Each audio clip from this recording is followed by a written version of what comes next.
ब्रह्मा के पुत्र हुए मरीच, मरीच के पुत्र हुए कश्यप, कश्यप के पुत्र हुए विवस्वान, विवस्वान के पुत्र हुए वैवस्वत मनु, वैवस्वत मनु के पुत्र हुए इक्ष्वाक, इक्ष्वाक के पुत्र हुए कुक्ष, कुक्ष के पुत्र हुए विकुक्ष, विकुक्ष के पुत्र हुए बाण, बाण के पुत्र हुए अनरण्य, अनरण्य के पुत्र हुए पृथु, पृथु के पुत्र हुए त्रिशंकु, त्रिशंकु के पुत्र हुए धुंधुमार, धुंधुमार के पुत्र हुए युवनाश्व, युवनाश्व के पुत्र हुए मानधाता, मानधाता के पुत्र हुए सुसंध, सुसंध के दो पुत्र हुए ध्रुवसंध और प्रसेनजित, ध्रुवसंध के पुत्र हुए भरत, भरत के पुत्र हुए असित, असित के पुत्र हुए सगर, सगर के पुत्र हुए असमंज, असमंज के पुत्र हुए अंशुमान, अंशुमान के पुत्र हुए दिलीप, दिलीप के पुत्र हुए भगीरथ, भगीरथ के पुत्र हुए ककुतत्स,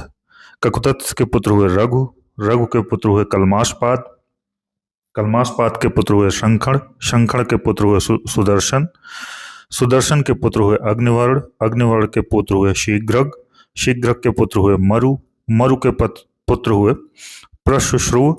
प्रशुश्रुव के पुत्र हुए अम्बरीश, अम्बरीश के पुत्र हुए नहुष, नहुष के पुत्र हुए नाभाग, नाभाग के दो पुत्र हुए अज और सुवत, अज के पुत्र हुए दशरथ और दशरथ के पुत्र हुए श्री रामचंद्र।